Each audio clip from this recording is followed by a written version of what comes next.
vamos a dar inicio en esta parte 1 del libro de Taylor, La Era Secular, pero el apartado 4, que lo titula Imaginarios Sociales Modernos.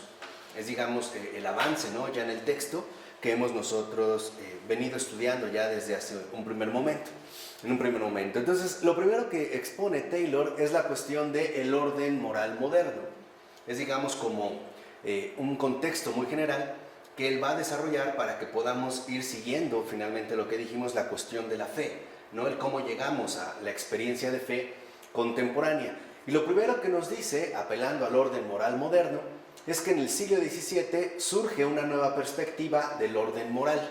Y Grocio, que ya mencionamos en su momento, y Locke, John Locke, son las referencias teóricas más importantes. O sea, son los que articularon, digamos, en sus obras, ya en el siglo XVII, este nuevo orden moral que estaba apareciendo. Entonces, lo primero que vemos es que en el caso de Grocio, por ejemplo, él lo que hace es derivar el orden normativo que subyace a la sociedad política de la naturaleza de sus miembros constitutivos.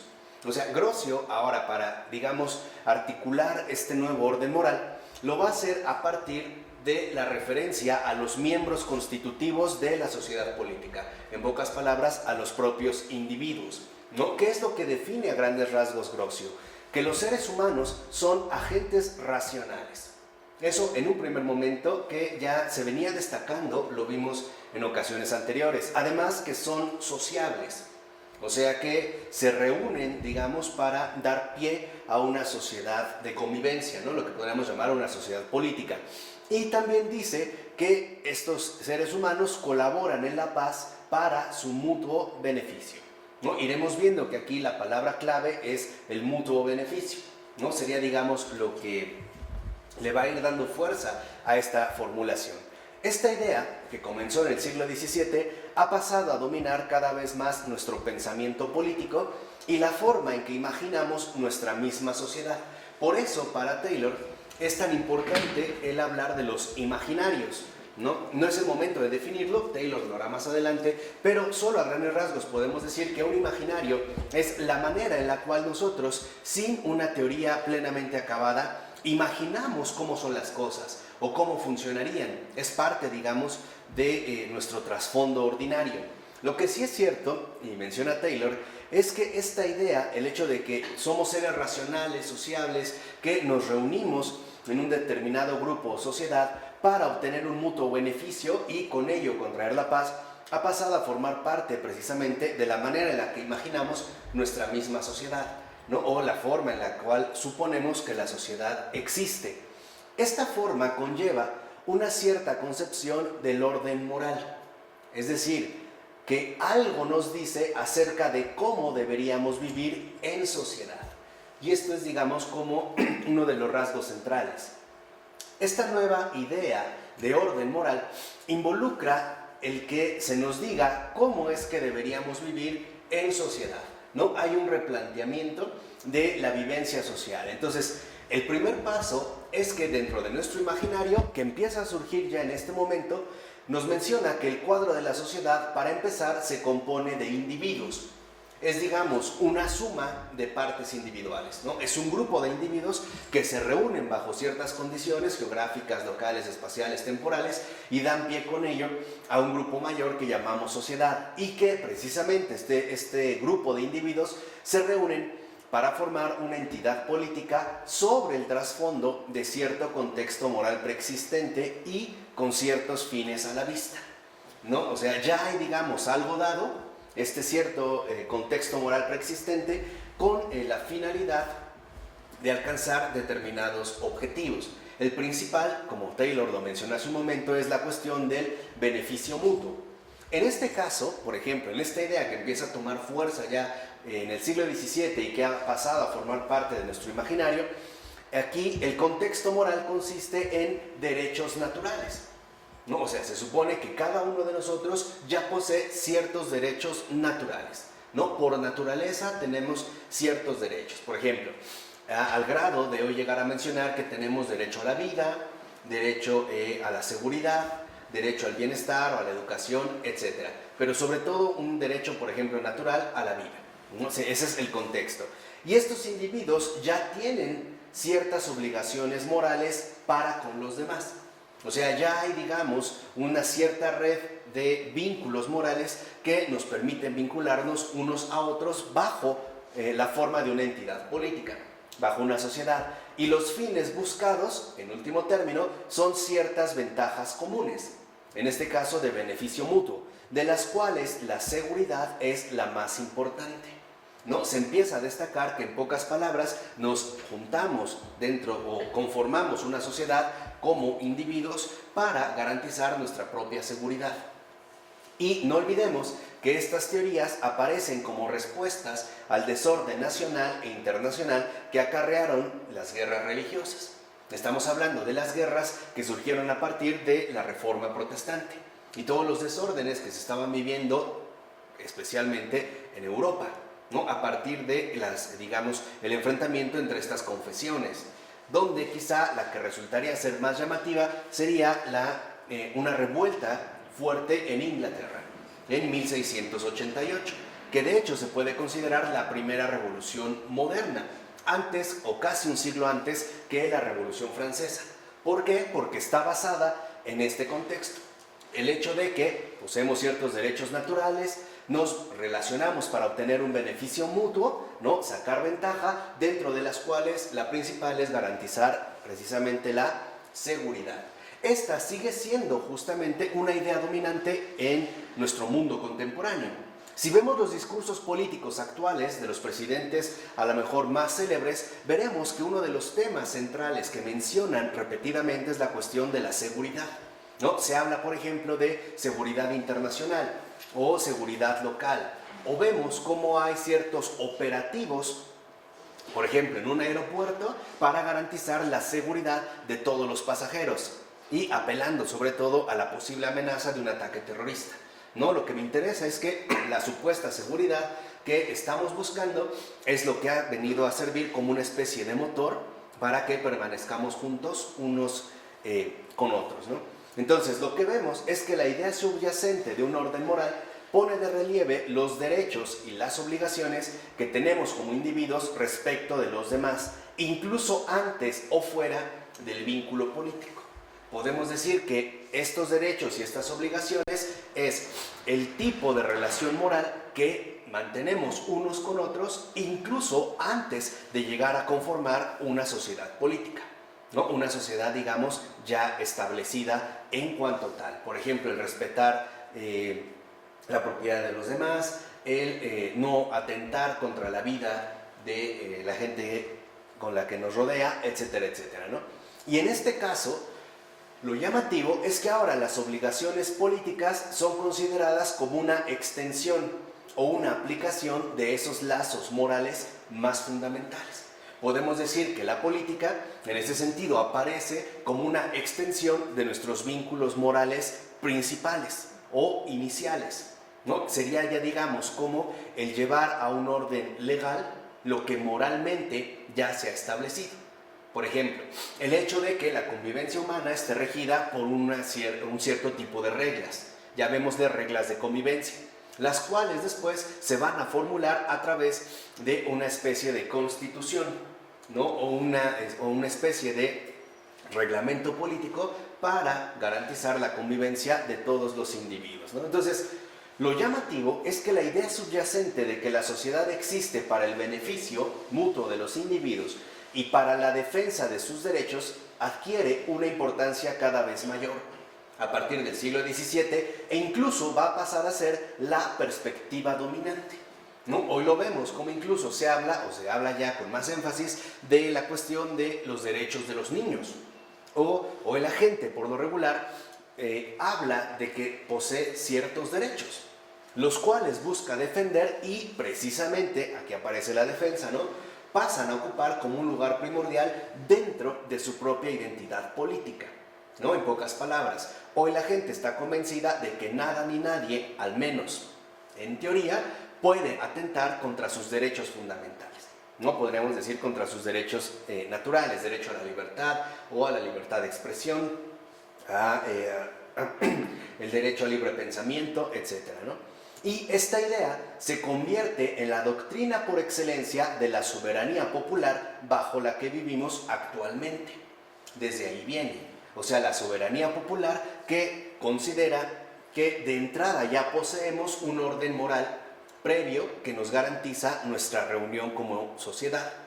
Esta garantía se va a hacer explícita a través de una determinada formulación legal, o sea, a través de una determinada, vamos a decirlo así, aportación política o reglamentación política.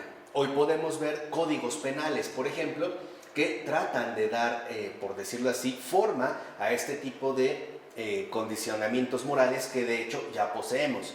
Y en consecuencia, la teoría de los derechos naturales termina generando un denso entramado de límites a la acción legislativa y ejecutiva, a través de las constituciones consolidadas que se han convertido en un aspecto importante de los gobiernos contemporáneos. Es justo lo que ahorita yo les había comentado, ¿no? Nosotros seguimos considerando actualmente que incluso el poder legislativo o ejecutivo, o sea que en pocas palabras, por ejemplo, una cámara de senadores o un parlamento o un determinado gobernante no puede atentar contra nuestros derechos naturales, que serían previos o más fundamentales que los derechos políticos que se nos quieren otorgar.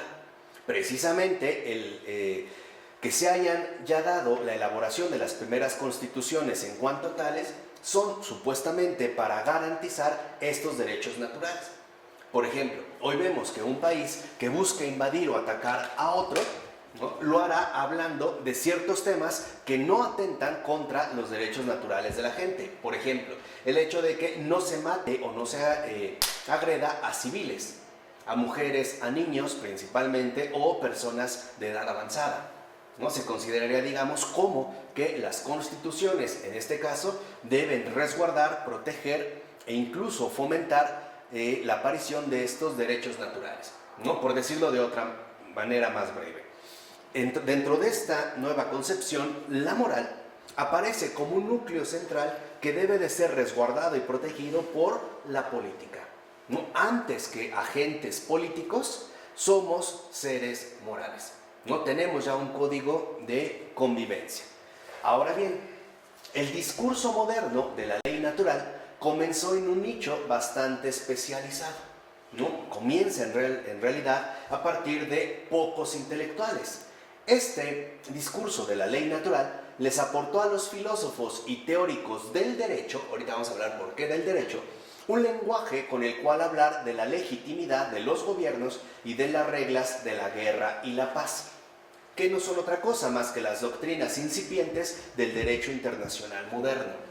¿Qué sucede? Acordemos, o recordemos más bien, que en el siglo XVII se empieza a dar un auge dentro del ámbito mercantil marítimo, ¿no? Las transacciones comerciales se están dando justamente a partir del intercambio de mercancías a ultramar, de continente a continente, ¿no? Es, digamos, el periodo fuerte del intercambio de mercancías por vía marítima.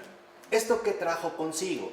Que se buscara garantizar en efecto la protección a este tipo de mercancías. Por ejemplo, el hecho de que si yo intercambio algún producto con Luis de otro país y si estas mercancías se roban o llegan en mal estado, hubiera, digamos, una garantía legal para que se pudiera arreglar a este tipo de problemas, ¿no? Entonces, por eso es llamativo y no podemos olvidar que el discurso moderno de la ley natural, que después se va a aplicar en este caso concreto a los seres humanos, proviene ante todo del derecho, de los teóricos del derecho, porque lo que tenían que arreglar, en pocas palabras, era un asunto estrictamente comercial.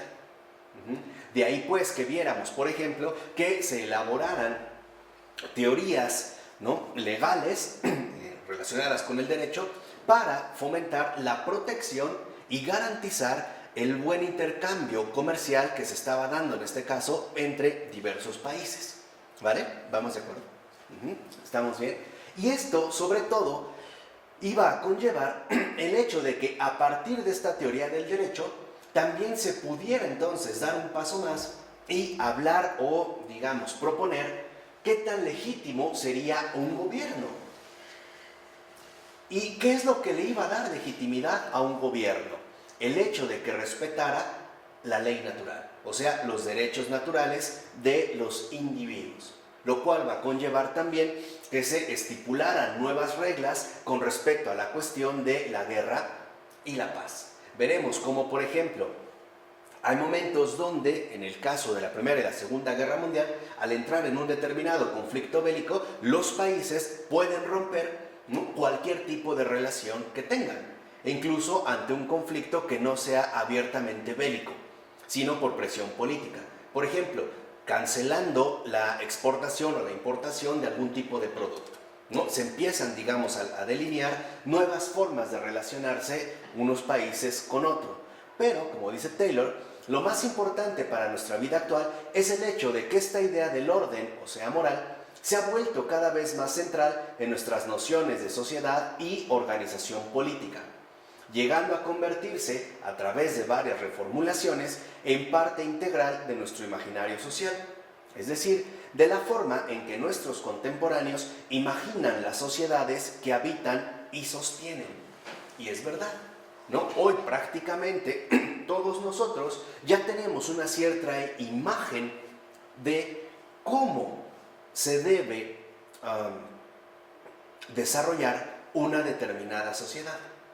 Y el punto fuerte que tenemos ya establecido es que una sociedad se debe desarrollar a partir de que el gobierno, la legitimidad de un gobierno, garantice el respeto a toda la serie de derechos que poseemos en tanto seres humanos, ¿no? O dicho más brevemente, hoy suponemos que el gobierno está ahí para proteger los derechos de los ciudadanos, al menos en teoría, ¿no? Al menos, digamos, dentro de esta imagen que venimos concibiendo desde entonces. Pero también esto ha traído consigo la definición del tipo de exigencias que nos impone este orden moral. Y esto es lo más importante. Taylor destaca que en esta breve exposición que hemos mencionado, estas exigencias corresponden más bien a una prescripción imperativa del cómo deben ser las cosas. O sea, nosotros ya estamos delineados de una determinada manera. De tal forma, por ejemplo, que ya suponemos cómo deben ser las cosas dentro de una sociedad. Ya es un deber ser. Y esto es lo que a nosotros nos ha hecho, digamos, como fieles partidarios de este tipo de imagen con respecto a la sociedad. Esto de fondo conlleva también un serio riesgo en términos espirituales. ¿Por qué?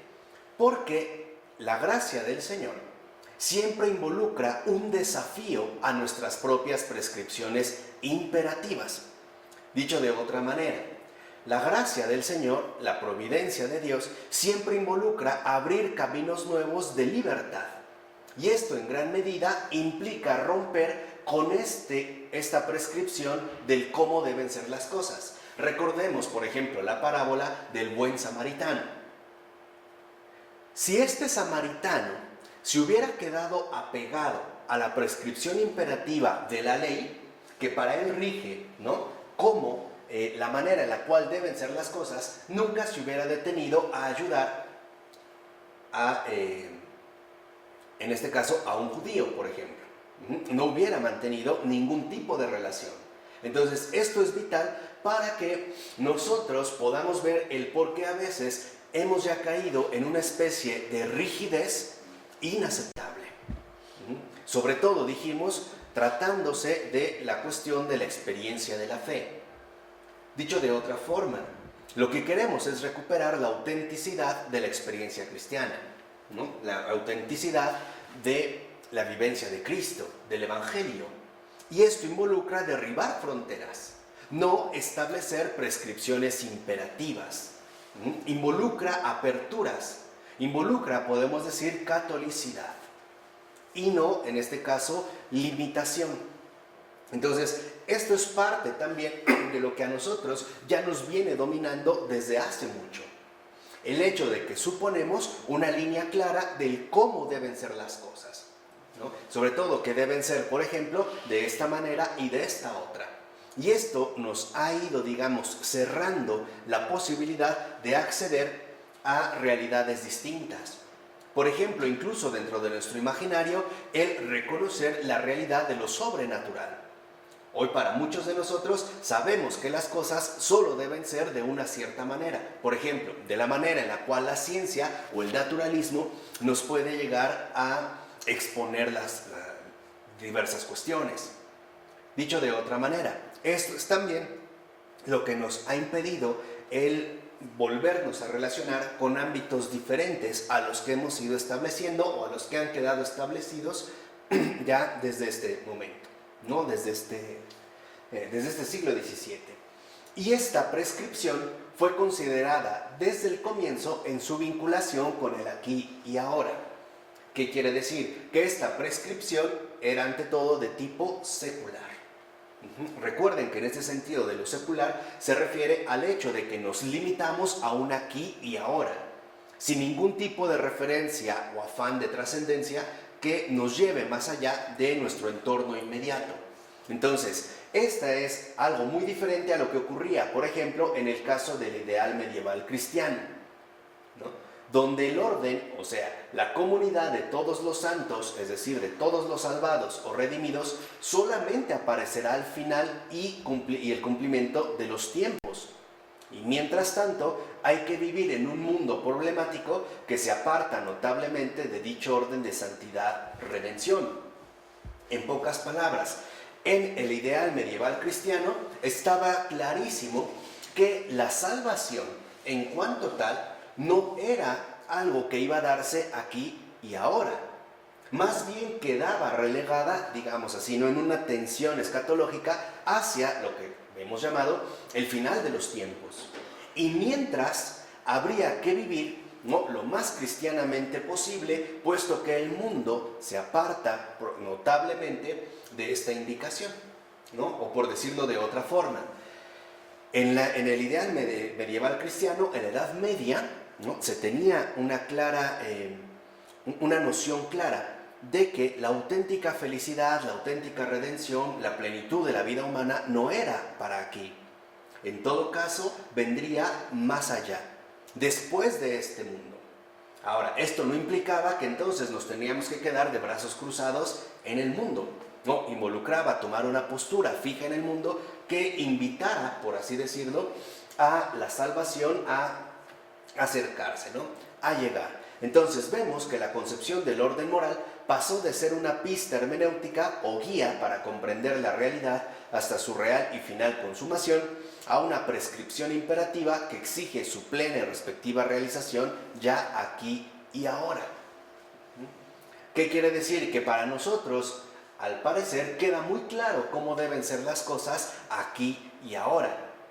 Y eso es lo que les decía que ha fomentado en gran medida nuestra limitación actual, ¿no? Tenemos muy poco en cuenta que hay un más allá que no podemos eludir, el cual de hecho está vinculado a nuestro aquí y ahora, pero que, en pocas palabras, que en el tiempo no se agota la realidad, sino que el tiempo es un medio para un fin mayor, ¿no?, para una realidad más grande. Por eso, por ejemplo, un San Agustín diría que no te preocupe la muerte, preocúpate por lo que viene después de la muerte. A eso se refiere, no cómo estás viviendo, porque tu vida no se acaba aquí, no todo está aquí, sino que hay un más allá, hay una trascendencia, ¿no? Y esto nos conduce a explorar los rasgos peculiares de este orden moderno, que es justamente lo que Taylor irá destacando en este capítulo 4.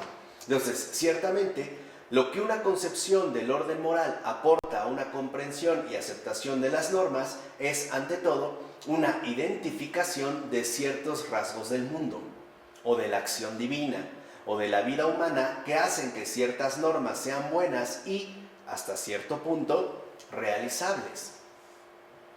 ¿Qué quiere decir? Que entonces esta concepción del orden moderno nos va a indicar ciertos rasgos del mundo, ¿no? Nos va a ir, digamos, definiendo el cómo deben ser las cosas y hasta qué punto o en qué medida nosotros lo podemos llegar a conseguir.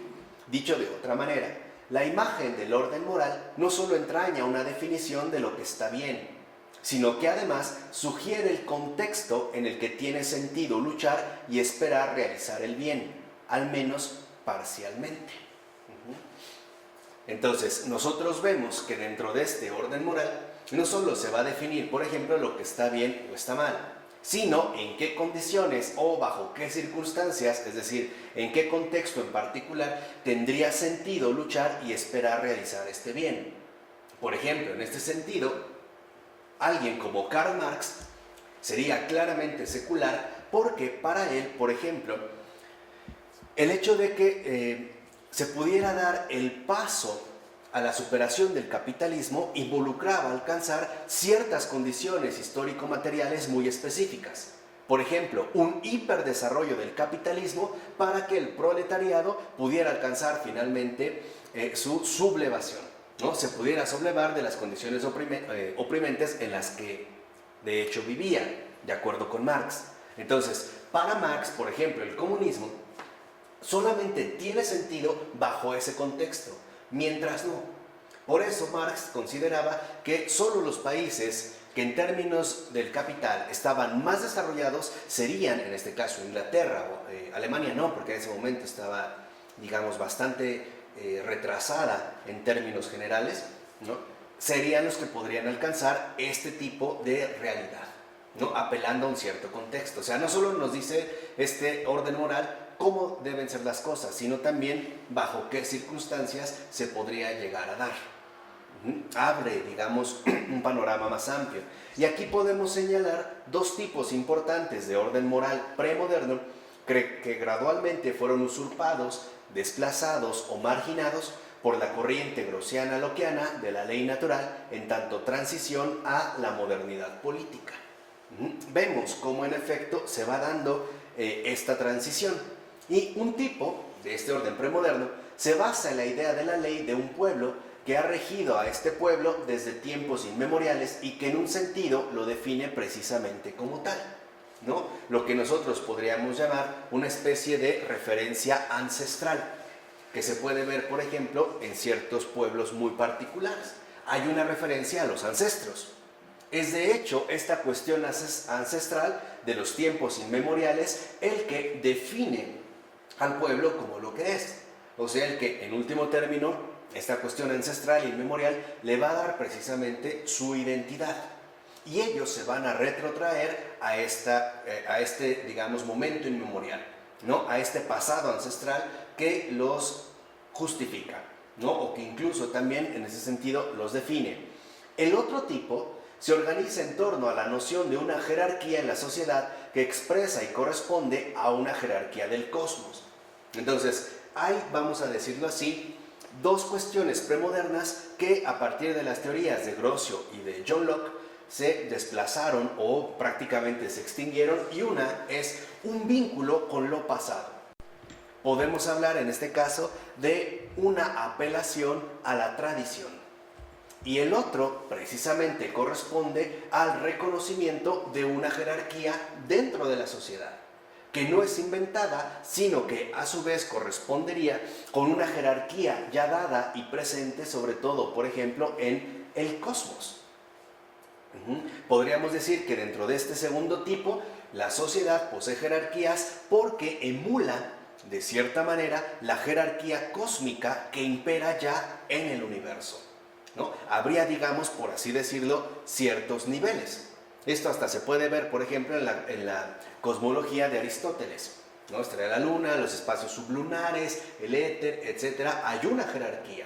Ahora, desde esta última perspectiva surge la idea de que los desórdenes en el ámbito humano tendrán repercusiones en la naturaleza, justamente porque el orden mismo de las cosas en su conjunto se ve amenazado. Una cosa que hoy estamos dolorosamente recordando a partir precisamente de los catástrofes ecológicos que estamos viviendo, o a partir del daño que hemos causado en aquello que el Papa Francisco llama acertadamente nuestra casa común, ¿no?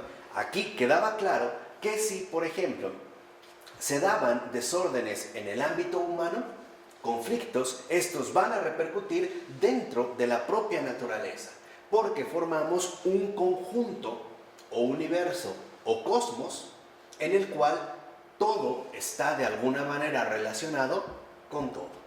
Esto es premoderno. Estos dos son premodernos. Y en estos dos casos, y especialmente en el segundo, estamos en presencia de un orden que tiende a imponerse por el curso de las cosas. Y las violaciones a este curso reciben como respuesta contraataques que trascienden el ámbito meramente humano. Podemos decir que dentro de esta concepción se tenía claro de que si uno transgrede las reglas del orden, entonces el cosmos va a contraatacar o va a responder precisamente por llevar a cabo este tipo de transgresiones, ¿no? Que hay, vuelvo a repetir, una relación fundamental entre nosotros como seres humanos y el cosmos. Y que si el cosmos posee un orden, ¿no? Un orden ya establecido e incluso una jerarquía muy peculiar, nosotros como sociedad tendemos justamente a emular, ¿no? A tratar de aterrizar este mismo orden. Y este es un rasgo muy común en las ideas premodernas del orden moral.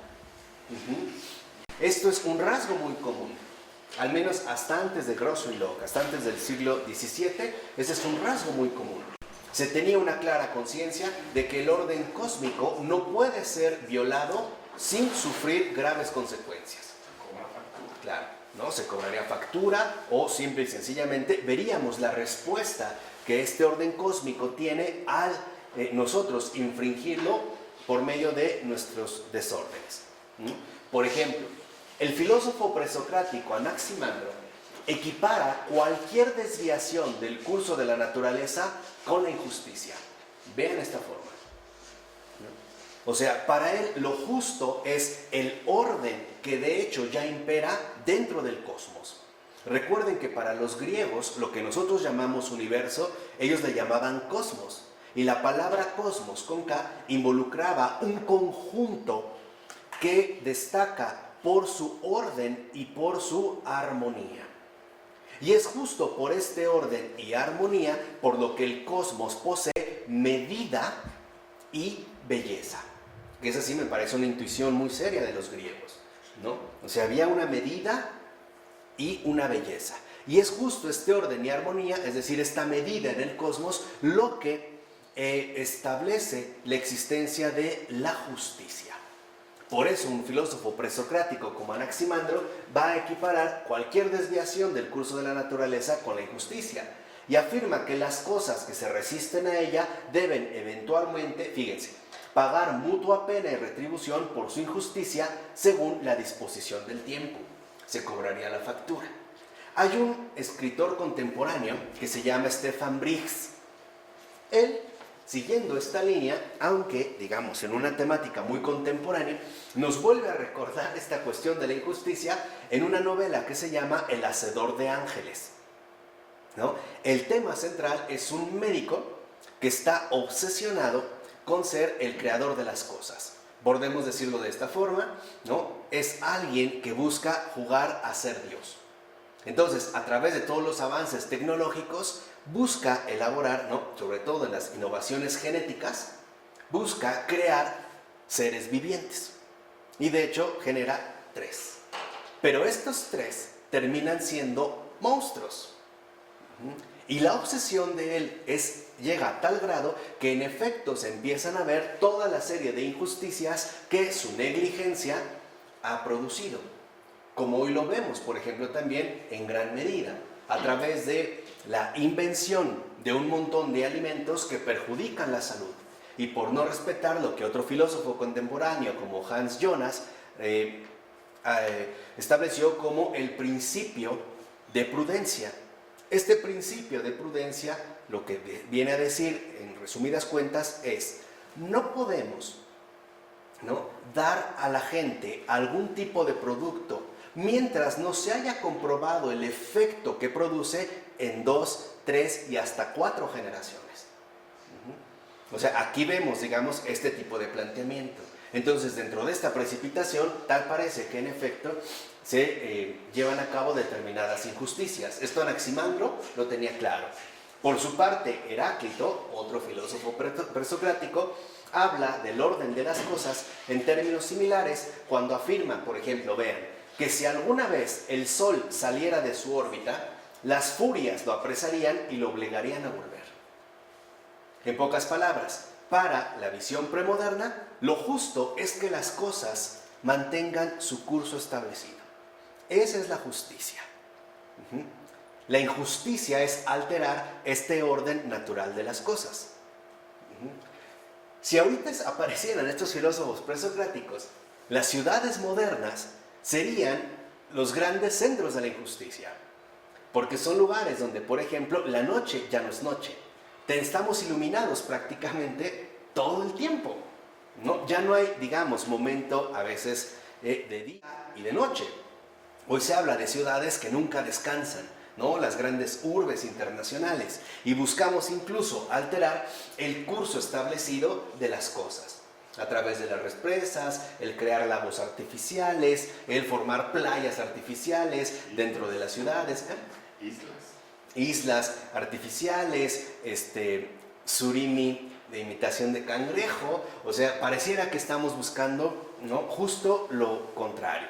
En estos casos, ¿no?, es muy claro entonces que un orden moral es algo más que un mero conjunto de normas. Y esto también es relevante, que este orden moral también contiene lo que podríamos llamar un componente óntico, al identificar rasgos del mundo que vuelven realizables las normas. En pocas palabras, podemos decir que, al menos en la postura premoderna, la moral está relacionada con la ontología y no es independiente de ella. No hay, digamos, la concepción de una moral autónoma. Por ejemplo, tal y como Kant ya lo va a desarrollar en la crítica de la razón práctica, ¿no? Una serie de reglas, un conjunto de reglas que en efecto se limitarían a su propio cumplimiento. En el ámbito premoderno no lo hay.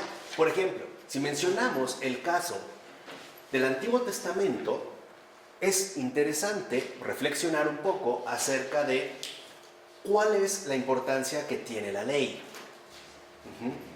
O sea, por ejemplo, la ley que el Señor le da a Moisés, ¿no? Lo que hemos venido a llamar los mandamientos.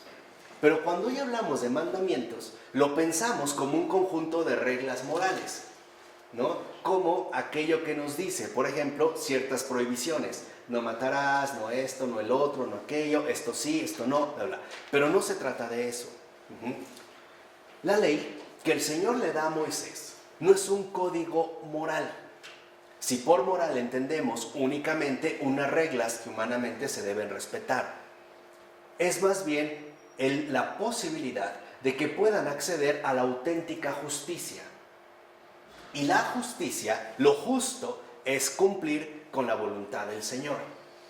Este cumplimiento de la voluntad del Señor conlleva a que todo el cosmos no se llene de violencia y muerte. O sea, que no se dé pie, por ejemplo, al caso de la injusticia, sino dejar las cosas tal y como van. Porque en último término son cosas que pertenecen al Creador de todas las cosas. No sé si me explico. O sea, en gran medida, ¿no?, dentro de esta perspectiva, el Antiguo Testamento, si algo deja muy claro, es que Dios es Dios. Y el hombre debe aprender a reconocerse como lo que es: hombre, no Dios. ¿Sí? Esto es en gran medida lo que da. Por ejemplo, pensemos en el no matarás. Vamos a meditar un poquito. ¿Qué nos dice no matarás? ¿Por qué dice no matarás? ¿Alguna idea? Sí, porque no te dio el derecho de exterminar lo que tú no creas. Ok, eso es moderno. Y eso es lo que quería que dieran. No. Cuando el Señor dice no matarás, lo que nos dice es: tú finalmente no puedes quitar aquello que no diste, porque la vida es mía. Y no es un derecho. No sé si me explico. Sí. ¿No? O sea, no es una cuestión meramente legal, como si se cometiera un delito. Va más allá de lo que los hombres pueden establecer, porque no solo se refiere a la cuestión física, por ejemplo, a lo que podemos llamar muerte corporal. Cuando el Señor dice no matarás, está hablando en todo el sentido amplio de la expresión. Por ejemplo, no matarás la confianza de la gente que te rodea. ¿Cómo? A través de mentir. Es un poco para que vean, ¿no? O a través de engañar a una persona que se enamoró realmente de ti, porque eso se llama asesinato. Si tú matas, ¿no? Si matas la confianza, las ilusiones, la esperanza, las ganas de vivir, el deseo de crecer, etcétera, de una persona, eres un criminal. Estás cometiendo un crimen y no es un crimen legal. Es un crimen moral, porque atentas contra lo más esencial de la vida humana.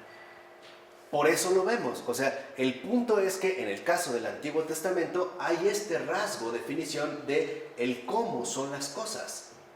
Y lo importante no es que, por ejemplo, los 10 mandamientos se reduzcan a la relación entre los hombres, sino que estos 10 mandamientos son, digamos, ya el resultado de una verdadera comunión con el Señor, con el Señor Dios. En este caso podríamos ver un contexto completamente diferente. Pero no entendí por qué habla de ónticos, quiere decir ¿Aquí? El moral es óntico, quiere decir que es humano, ¿no? Óntico, que se refiere a la naturaleza de las cosas, Ah. a la realidad de las cosas. En el, digamos, cómo nos define un poco cómo deben ser. En el contexto, lo que Pero decía, ¿no? ¿qué daña esto la moral humana? ¿La daña o es...? No, es que en el ámbito premoderno esto estaba muy claro. Hay claro, digamos, cuál es el contexto para que las cosas puedan ser realizables. El caso con el hombre moderno es que viene a romper con este perfil. Para él no hay nada previamente establecido, sino que todo tiene que ser reelaborado a partir de aquí y ahora.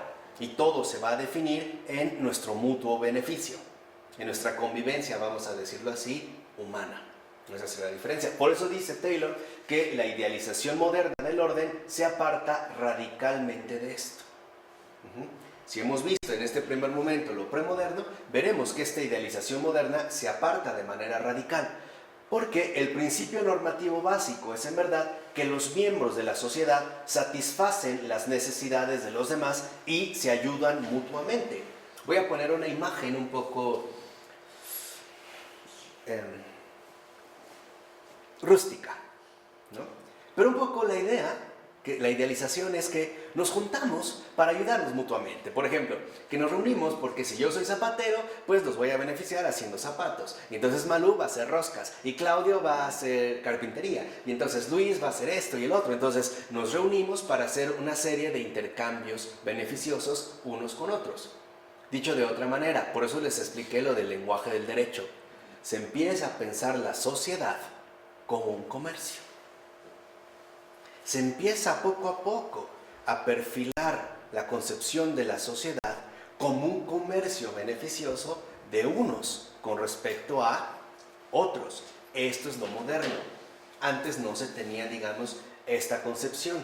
O sea, que nos comportamos como las criaturas racionales y sociables que somos. Y de esta manera nos complementamos entre sí.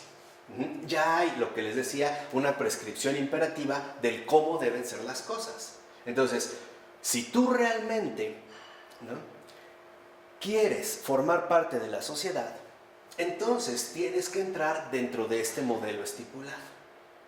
Eso es lo que te daría, digamos, tu perfil de criatura racional y sociable.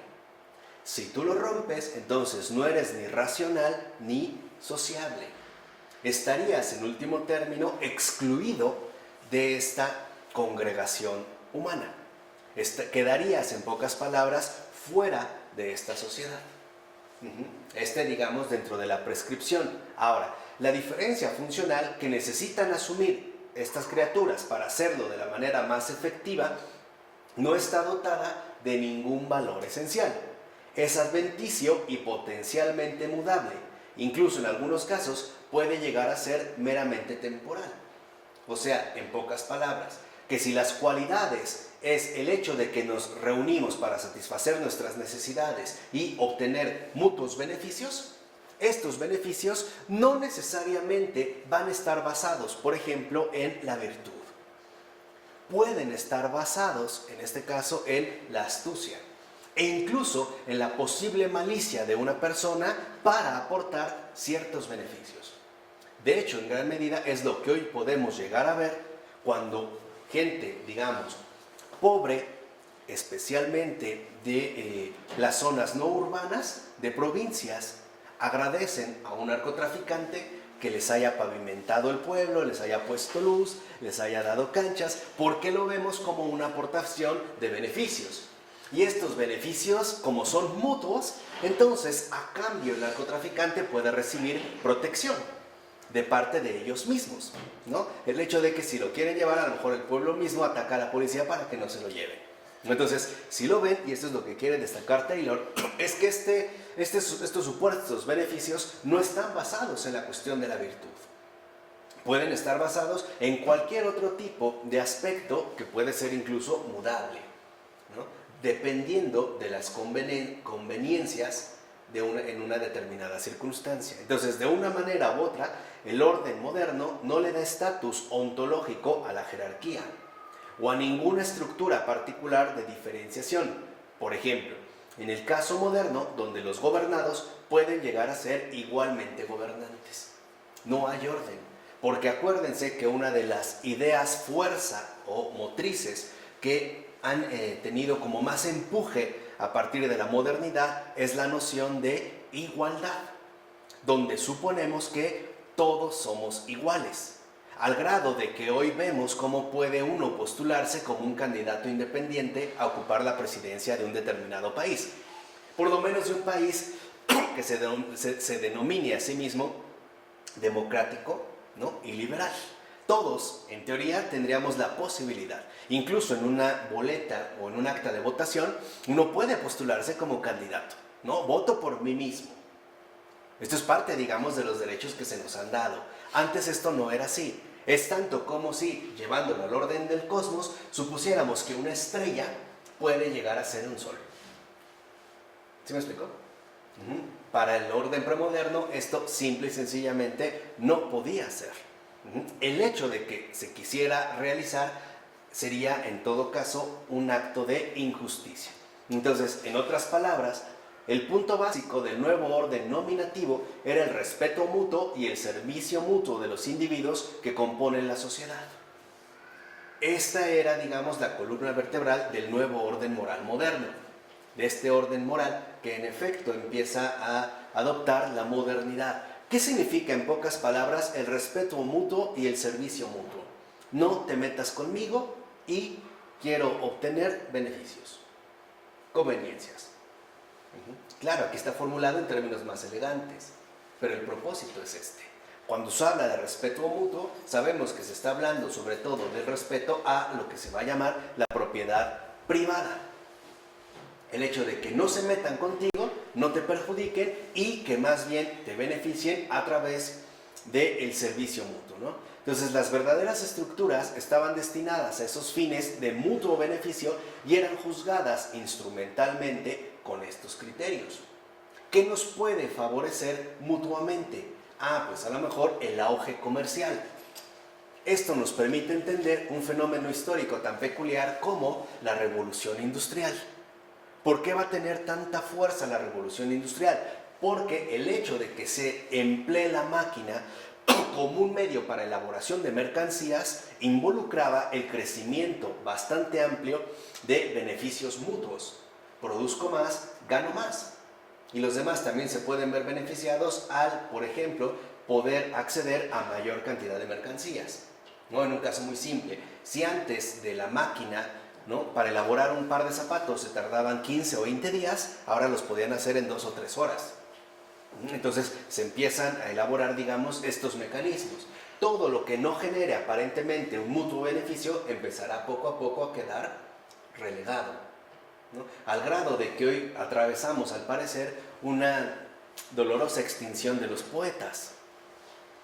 Si cualquier joven llegara con su papá y le dijera que quiere ser poeta, lo más probable es que lo manden al carajo, fácilmente, así de sencillo.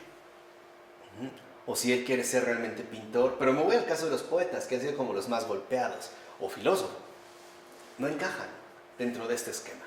¿Por qué? Porque se considera que no hay un verdadero beneficio mutuo en el cual nos pueda beneficiar. ¿no? ¿A mí de qué me sirve que alguien esté indagando, ¿no? Pensando acerca del mundo, o de Dios, o de la realidad, o de los hombres, ¿no? Si no habría, digamos, ganancias inmediatas o por lo menos tangibles. Hoy sabemos que es porque no ganan dinero. Al menos muchos de los jóvenes escogen su carrera pensando en el trabajo que van a tener y las posibilidades de salario que pueden llegar a adquirir, aunque sean puras fantasmagorías. O sea, el hecho de suponer que por ser ingeniero va a ganar más que a lo mejor un humanista, ¿no? O un geógrafo, por mencionar un caso muy peculiar. Bueno, entonces, razón por la cual en el ideal moderno lo fundamental es el respeto y el servicio mutuos, sin importar de qué modo se logren. Es lo que yo les decía. Por ejemplo, yo puedo respetar a otra persona si me es beneficiosa, a través, por ejemplo, de una cierta hipocresía, o a través incluso de una cierta postura no honesta. Y aquí radica precisamente la fuente principal tanto de la corrupción como de la complicidad que tanto nos aqueja hoy en día y que tanto ha denunciado el Papa Francisco. Ustedes ven los sermones que da, las homilías que da, siempre en el centro está esta cuestión de la corrupción y de la complicidad. Porque hoy nosotros podemos decir que era para beneficiarnos de una o de otra manera, ¿no? Pero ¿a costa de qué? De la corrupción. Por ejemplo, hoy a lo mejor un padre de familia puede aceptar ser corrupto alegando que es para beneficiar a sus hijos o para que sus hijos no se queden sin comer, porque no tenía otra salida. O una celebridad, una de estas chicas que aspiran a ser celebridades televisivas, que se acostó con el productor, el asistente del productor, el asistente del asistente del productor, el chofer de la televisora, porque quería llegar finalmente a ser famosa, ¿no? Eso es un poco a lo que voy, a lo que quiero que destaquen aquí, ¿no? En tanto todo apunta a satisfacer nuestros objetivos ordinarios de vida: la libertad, el sostén o ingreso propio y el bienestar de la familia. Y podemos agregar uno más: la fama, en el tiempo contemporáneo. Entonces, si lo ven, esta nueva reestructuración nos empieza cada vez más a encasillar en el ámbito secular, del aquí y del ahora. Entonces, si el hecho de que yo entre en una red de corrupción, sea del tipo que sea, y me permite tener la libertad de comprarme el auto que quiero o de viajar como se me da la gana, pues lo voy a hacer. O voy a apelar a decir que es la única manera en la que puedo tener un sostén o bien poseer un ingreso propio. E incluso voy a meter de por medio el bienestar de mi familia, ¿no? A lo mejor de aquí comen de otra manera, no sería posible darles a lo mejor lo que yo quiero, una cosa por el estilo. Y el otro que les dije es la cuestión de la fama, ¿no? Hoy lo vemos en todos estos reality shows donde se habla del talento que las personas pueden llegar a manifestar, ¿no? Como animalitos de circo que hacen una graciosada, se les aplaude y el que sigue, ¿no? Pero al menos alcanzaron ese momento de reconocimiento. Y esto es interesante detectar porque ahora para nosotros solo las personas que son famosas son las personas que son tomadas en cuenta. De hecho, son estas personas las que nos están dictando cada vez más cómo deben ser las cosas. Por ejemplo, no es casual que hoy en día la mayoría de los jóvenes quiera ser futbolista sin tener un talento para el fútbol. En realidad lo que les interesa no es el fútbol.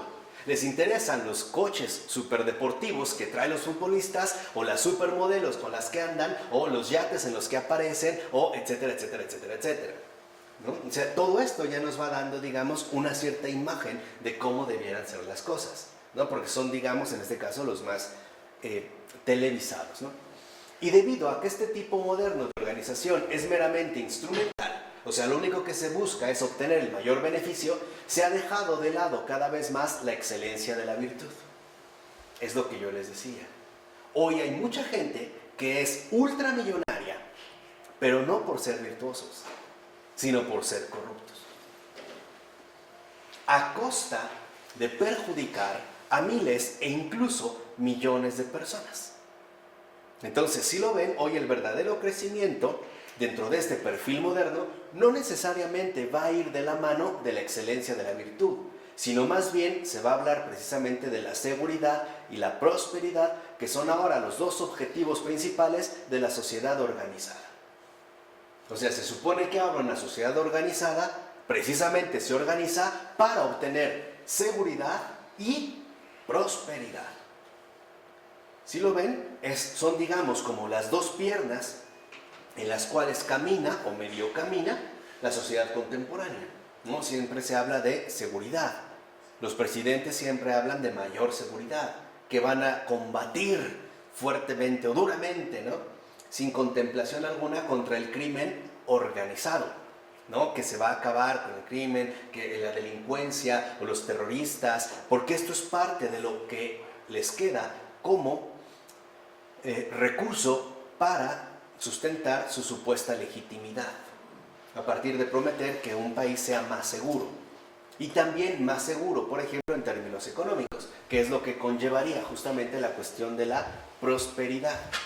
Porque hemos llegado al punto donde imaginamos la sociedad ya como un intercambio benéfico, aunque sea astuto y corrupto, entre todos y cada uno de sus miembros. O sea, hoy ya imaginamos la sociedad, en pocas palabras, como un gran negocio. Un negocio en el cual nos podemos ver beneficiados unos a otros, ¿no? Por ejemplo, un narcotraficante gana inmensas cantidades de dinero, pero esto le permite dar trabajo a gente que a lo mejor no tiene otro tipo de acceso, y entonces este le lleva un ingreso a su familia, y este a su vez jala a otra familia, y se empieza a hacer una red. Pero esta red es una red de complicidad.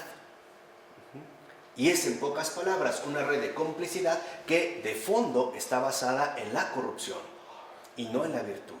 O para ponerlo en términos más claros, hoy prácticamente todos los grandes monopolios del mundo contemporáneo no tienen como base la justicia, sino la injusticia. En eso están sustentados. De hecho, por eso tienen el poder que tienen, no por otra razón. Entonces, el orden social del intercambio beneficioso en el que vivimos es aquel en el que nuestros propósitos se ensamblan, o deben hacerlo, con los de los demás. Y cada uno, al favorecerse a sí mismo, ayuda a los otros, según la dinámica del progreso económico que ha venido a dominar nuestra mentalidad y por ende nuestra actividad humanamente constructiva. Esto es algo que Taylor va a ir destacando más adelante. En pocas palabras, hoy suponemos que la sociedad es, en pocas palabras, una economía. Una economía que se mueve y maneja con sus propias reglas y que posee también una dinámica propia. Ante todo, del hecho de buscar este intercambio mutuo beneficioso y buscar que si uno se favorece a sí mismo, entonces los demás también se van a ver favorecidos. Dicho de otra manera, hoy suponemos que mientras mejor me vaya a mí, a costa de lo que sea, mejor le irá también a los demás. Esto es parte de la mentalidad moderna. Incluso se ha llegado a suponer que este es el orden evidente de la naturaleza de las cosas.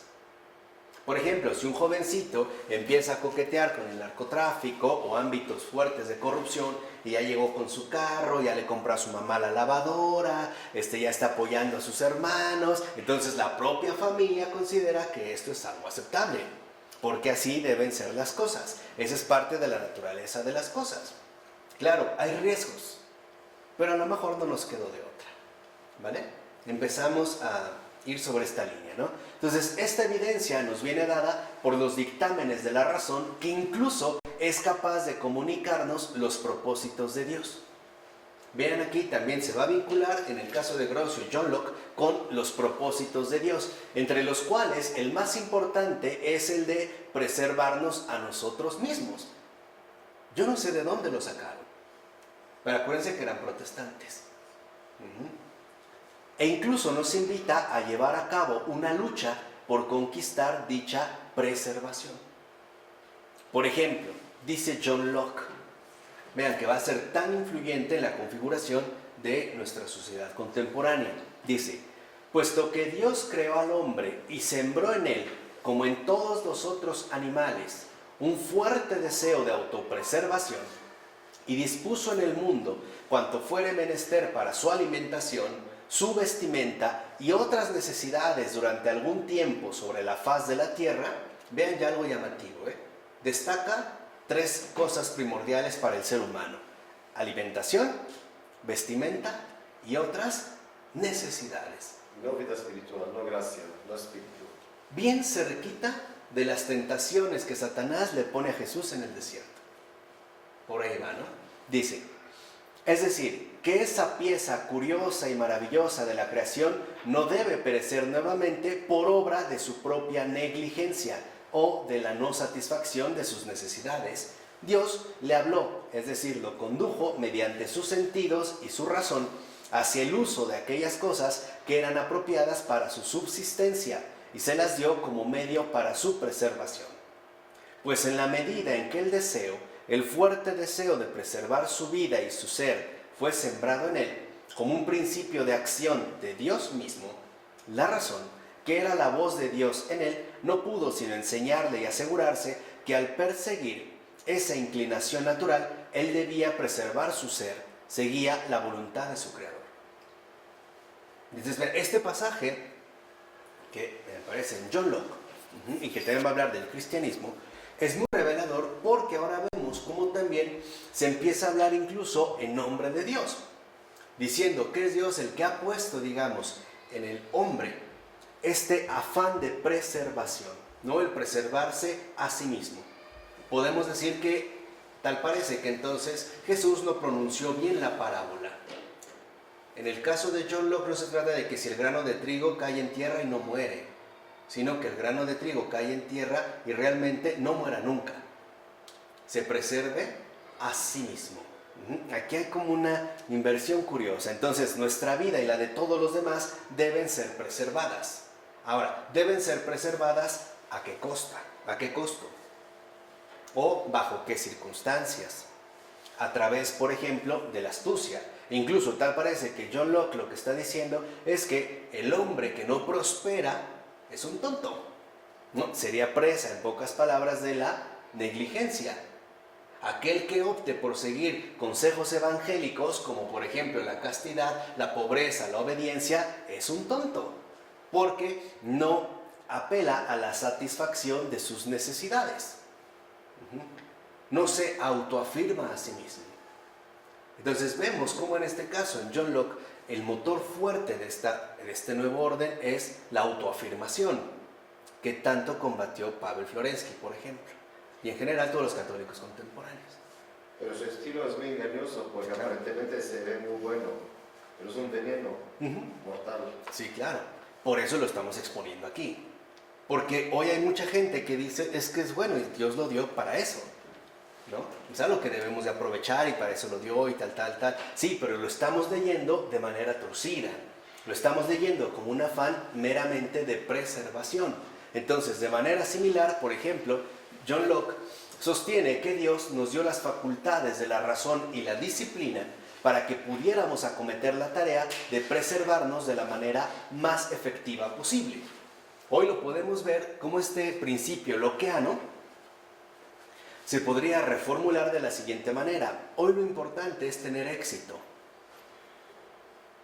a costa de lo que sea como sea, como ocurre con muchas celebridades, como ocurre con mucha gente importante, ¿no? O que ha llegado a ser en este caso reconocida. Entonces, de ello se sigue que debemos y deberíamos, ahí está el imperativo, la prescripción imperativa, ¿no?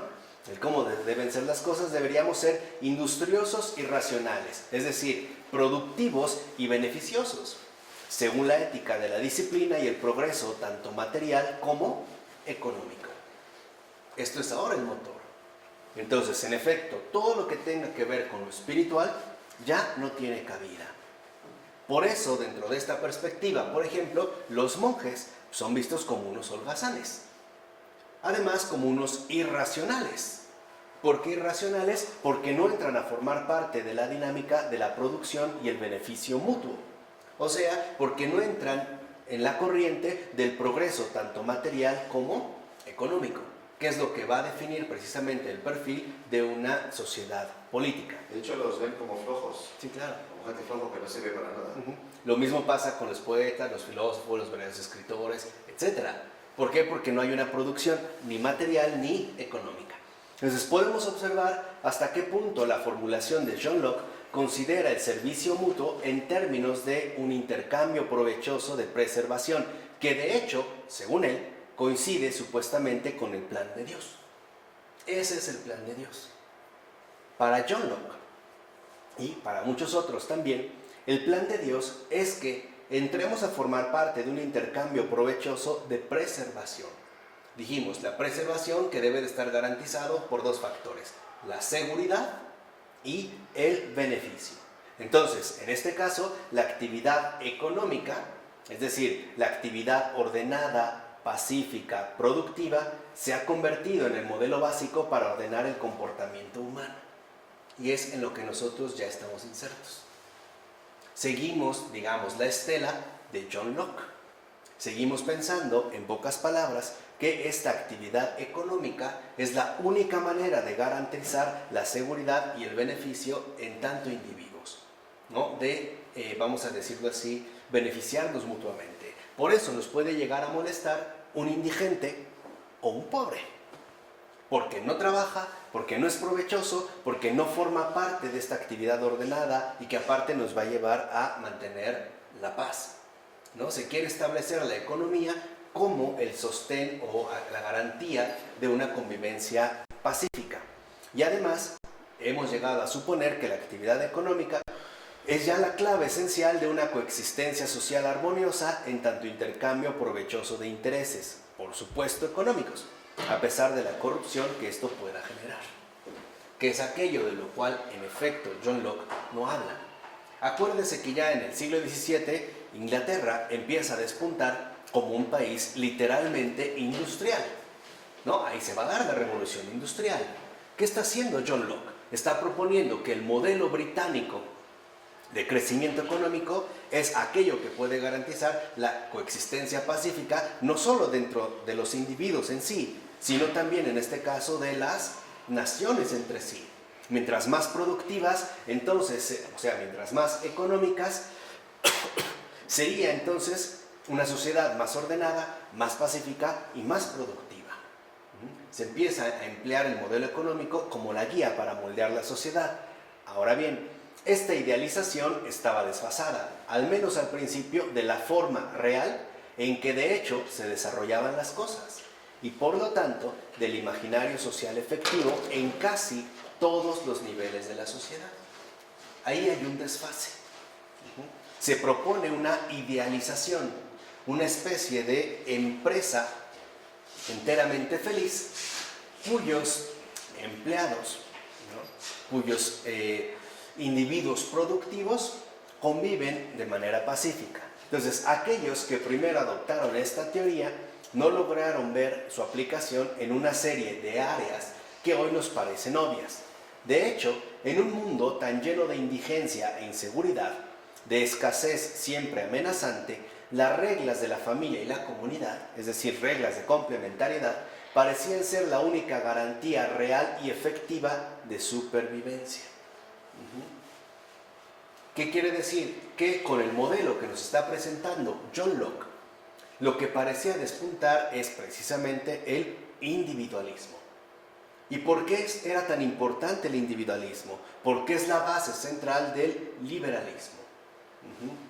Y la cuestión liberal a lo que apela precisamente es a un desarrollo o crecimiento económico, primero individual. Y a partir de que a mí me vaya bien, entonces los demás también se podrán ver beneficiados. Entonces, por ejemplo, el que verdaderamente encarnaría el modelo liberal sería el narcotraficante, porque es aquel que en efecto a partir de su enriquecimiento individual, ¿no?, logra beneficiar a toda una serie de personas alrededor. Dicho de otra manera, las modalidades modernas del individualismo parecían ser ante todo un placer, un lujo, aunque teórico, sumamente peligroso. Y esto es algo que no se vio. Antiguamente se tenía claro de que un individuo aislado, desvinculado de sus reglas de complementariedad, era prácticamente alguien impotente e irrelevante. Solo lo podíamos hacer o lograr a través de un entorno familiar o, más aún, a través de un entorno comunitario, es decir, en tanto comunidad. Recuerden el ejemplo que nos ponía Charles Taylor de las oraciones que se hacían ante las sequías.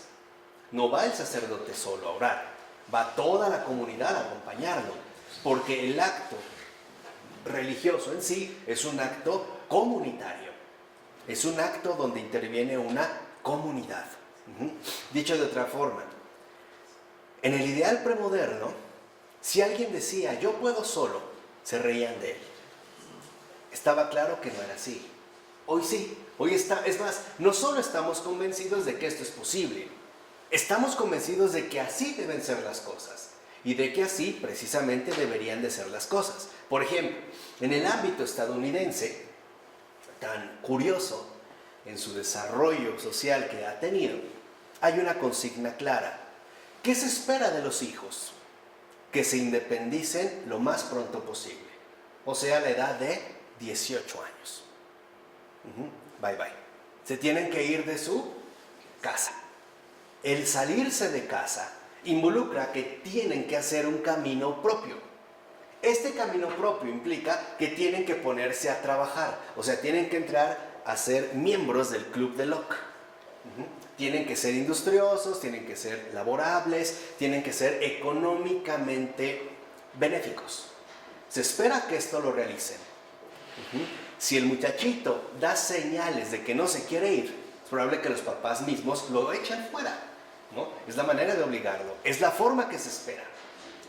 Por eso, por ejemplo, si una persona, que hoy luego nos vemos tan impactados, ¿no?, por esta influencia gringa en nuestro país y en general en el mundo entero, lleva 30 años y vive con su mamá, lo vemos de manera sospechosa. ¿No? Hoy hasta podemos decir que o es gay o no sé qué tantas cosas dicen, ¿no? ¿Por qué? Porque no ha entrado a formar parte de esta dinámica. Pero lo que podemos ver es que antes no era así. O sea, es fácil olvidar todo esto, como dice Charles Taylor, es decir, las reglas sociales de la complementariedad. Y esto es bien importante, ¿no? Porque ya estamos bien instalados en el imaginario social moderno, al grado de que llegamos a suponer que este es el único posible. ¿O no somos todos individuos? ¿Acaso no nos agrupamos en sociedad para nuestro beneficio mutuo? ¿De qué otra manera se puede concebir y calibrar la vida social?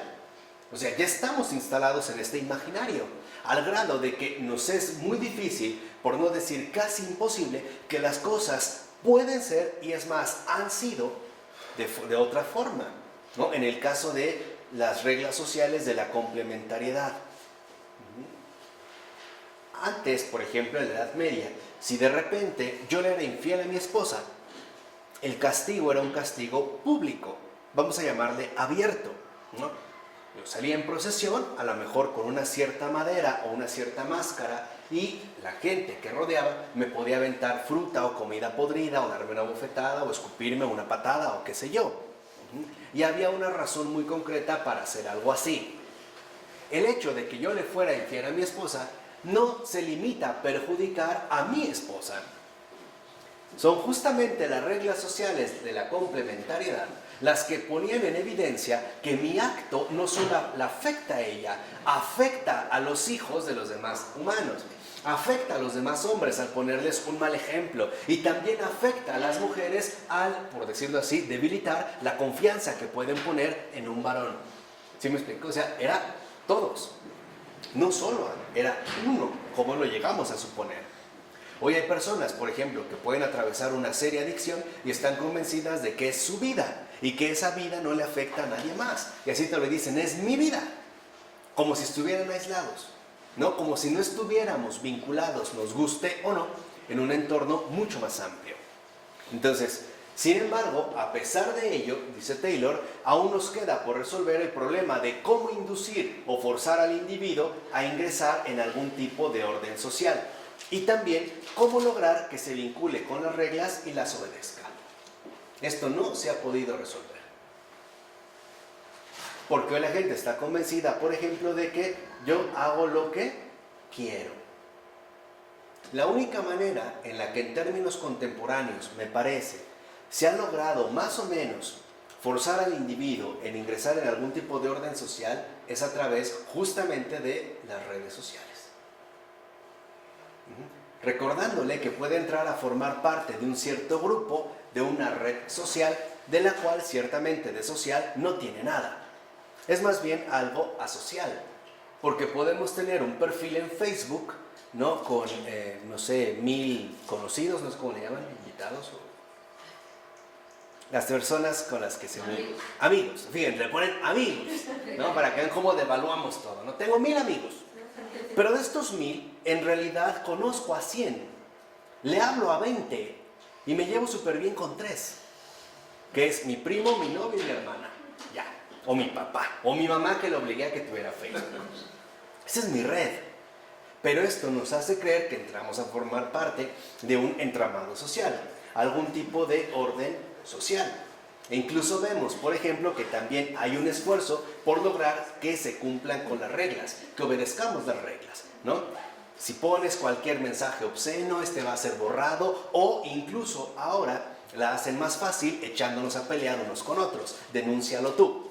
Si este es agresivo, denúncialo como tal, entonces tú eres el chismoso, el delator y el otro así. O sea, en realidad el Facebook es una amplia red de discordia, en un sentido de fondo, pero es una forma artificial de crear estos lazos, ¿no? sociales. Entonces, debemos notar de igual manera que la modernidad también implica el surgimiento de nuevos principios de vida en sociedad. Y ese es un aspecto diferente. No solo se ha replanteado la cuestión del orden moral, sino que a través de este replanteamiento también se va a establecer nuevos principios para vivir en sociedad. Y estos nuevos principios es lo que veremos la siguiente ocasión. ¿Les parece bien? ¿Dudas con respecto al orden moral moderno? Vamos a dejar este. Del Padre, del Hijo y del Espíritu Santo.